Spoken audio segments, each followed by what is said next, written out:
híbridos que son capaces de recorrer, híbridos enchufables que son capaces de recorrer 200 kilómetros en modo puramente eléctrico. Me parece una locura porque hay 100% eléctricos que no llegan ahí. Y esto también te modifica, Héctor, pues el mantenimiento, el tipo de mantenimiento que le das, mantenimiento obviamente preventivo, el tipo de lubricantes, evidentemente el tipo de refacciones.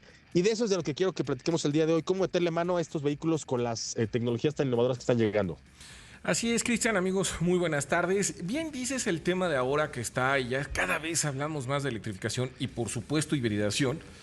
En el tema de los híbridos ya empezamos a ver en los talleres, en algunos, vehículos que ya pasó su etapa de garantía o que ya inclusive llegan a servicios a los talleres.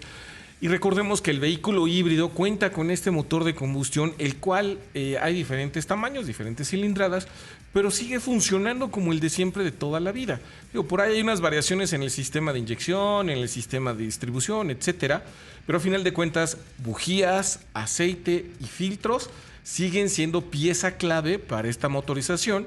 Entonces, ya lo llevas al taller para un servicio de tu motor de combustión o de frenos. En este caso, las balatas siguen siendo el sistema de frenado, prácticamente utiliza 4 calipers en el coche, siguen siendo pastillas de frenos, siguen siendo líquidos de frenos. Entonces, esos mantenimientos a final de cuentas llegan a su fecha, a su tiempo de realización, y es donde empezamos ahora estos mitos, estas preguntas que empezamos a tener. ¿Es más caro un servicio de un vehículo híbrido que uno de combustión? ¿Salen más caros estos mantenimientos a la larga, a la corta? Y es ahí donde vamos a empezar hoy a cortar tela en el garage de autos aquí. ¿Qué pasa? Siguen gastando gasolina, siguen gastando bujías, los filtros de aire también se tapan, también se ensucian. Prácticamente es el mismo costo, es el mismo procedimiento de hacer una afinación a uno de combustión normal a uno híbrido, aunque sea híbrido ligero o híbrido enchufable. A final de cuentas, tu juego de bujías, tu juego de filtros y el aceite. Oye, Héctor, y hablando, por ejemplo, de Audi, que acaba de ganar el Dakar con uno de estos vehículos que son eléctricos, pero que a partir de un motor de combustión interna se les genera esta carga de energía. Ahí también se le hace la misma afinación a este motor de combustión interna. Pasó con el Bolt en su momento también. Sigue siendo un mantenimiento prácticamente igual, nada más que aquí en esta tecnología estos motores alcanzan un poco más de kilometraje o tienen mejor rendimiento. Ahí yo creo que vamos a dedicar un capítulo realmente a cómo funciona esa tecnología, porque es muy eficiente. De hecho, de la plataforma de electrificación es una de las que yo más méritos le doy, más ahorro de combustible y eficiencia. La gran diferencia es que aprovecha mejor el motor térmico. El motor de combustión lo aprovecha mejor esta tecnología por muchísimo. Aquí estamos hablando de la hibridación normal, hibridación ligera o la hibridación que viene siendo híbrida enchufable. La mejor de todas, bien acabas de decir, que tiene mejor rendimiento la híbrida enchufable, pero al igual, el motor de combustión lleva su afinación y cambio de aceite. Ojo, aquí viene una cosa importante. Los lubricantes en los motores híbridos, ya sean estas 3 versiones o las que estamos platicando, sí hay variaciones. Era lo que estaba platicando ahorita con Portilla. Puedes utilizar el aceite, el mismo SAE, la misma indicación, la misma nomenclatura de aceite sintético en uno de combustión normal, en un híbrido, sí lo puedes usar, no vas a causar directamente un daño, pero se han desarrollado lubricantes con otra nomenclatura, con otro SAE. Inclusive cambian mucho los números. Los fabricantes de aceite ya los encuentras en las refaccionarias, en las tiendas de autoservicio automotriz, ya los hay, pero te vas a dar cuenta que traen SAEs muy raros, 16, 30, 16, números que no estábamos acostumbrados a ver en esta nomenclatura. Entonces, estos aceites, ¿qué es lo que dan rápidamente?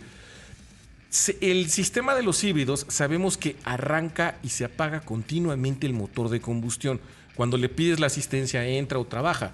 Entonces, necesitas una calidad y una propiedad del lubricante muy específica para poder trabajar en esos rangos de tantas veces arrancar y tantas veces apagar, o en el momento que entra a asistir. Es crítica la lubricación, como siempre. Lo mismo pasa con la mayoría de las bujías de estos modelos. Las bujías requieren otro rango térmico, otro rango de temperatura para operar. Por ahí condenso, alguna vez habíamos hablado aquí en el programa. Esas bujías tienen la propiedad de tener muy buena chispa, de ser de muy buena calidad el electrodo, porque primero están diseñadas para muchos kilómetros, muchas horas de uso, Y la chispa es crítica en esos arranques de nuevo. Tiene que ser prácticamente instantáneo el arranque. Entonces, las bujías también tienen cierta propiedad. Entonces, estos lubricantes te cuestan casi lo mismo que el sintético. Por ahí van a estar casi al mismo precio. Estás hablando alrededor de 1 litro de aproximadamente tal vez 300, 320 pesos en una de las mejores marcas. Por ahí te vas a 5 litros, 4 litros, dependiendo de los motores. Pero básicamente andan en esos rangos de precio. Las bujías sí se mueven considerablemente el precio.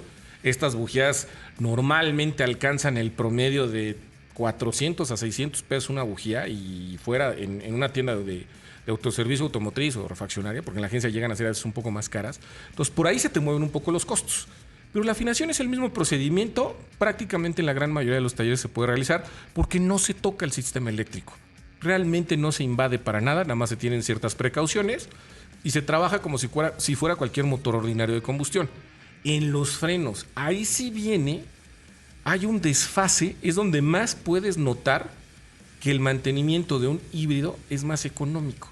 El desgaste de las pastillas de freno o de los discos de freno, etcétera, el sistema de frenos es menor. ¿Por qué?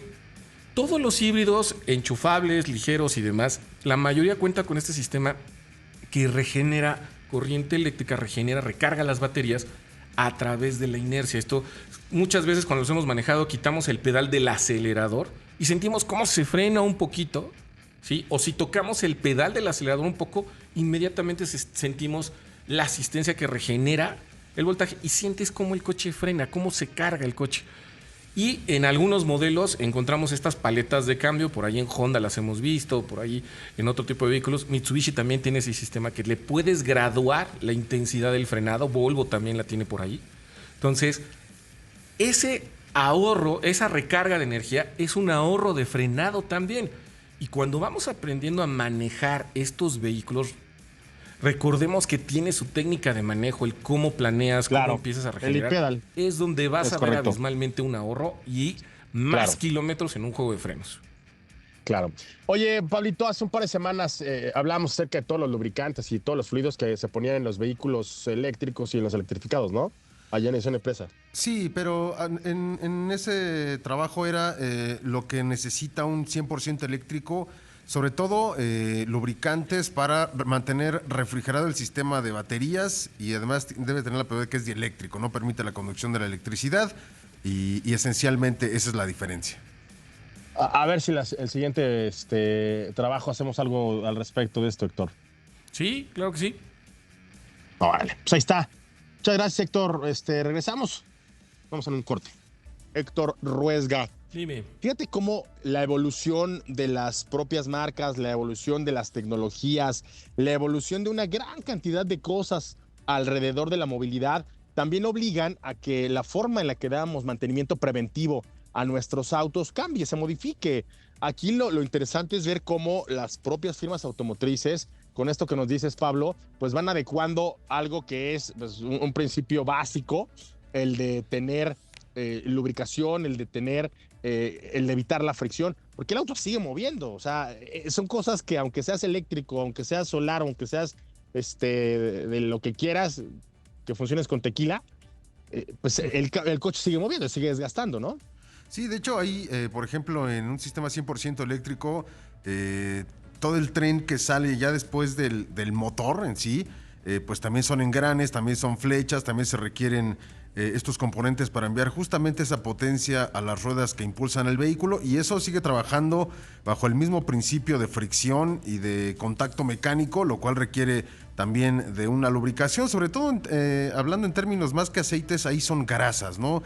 En estas transmisiones, por llamarlas de una forma, siguen necesitando este tipo de lubricación, la cual también tiene un tiempo de vida útil, y sobre todo ahí es donde se aplica, pero en los aceites como tal de un coche eléctrico, ahí sí deben de cumplir ciertas características, y lo comentamos en su momento. Debe de ser, además de un lubricante de los componentes, también debe de ser un refrigerante que se aprovecha también para reducir la temperatura de los componentes y también de la batería, que es fundamental que trabaje a una temperatura adecuada, y también que sea un fluido dieléctrico, es decir, que también sirva como un aislante, que no permita que haya algún puente eléctrico, que mantenga toda esta parte en su sitio, y esa es Ese ha sido un gran avance en términos de lubricantes específicos para vehículos eléctricos, evitar algún cortocircuito o circuito corto, y eso también, si un fluido puede hacer todas esas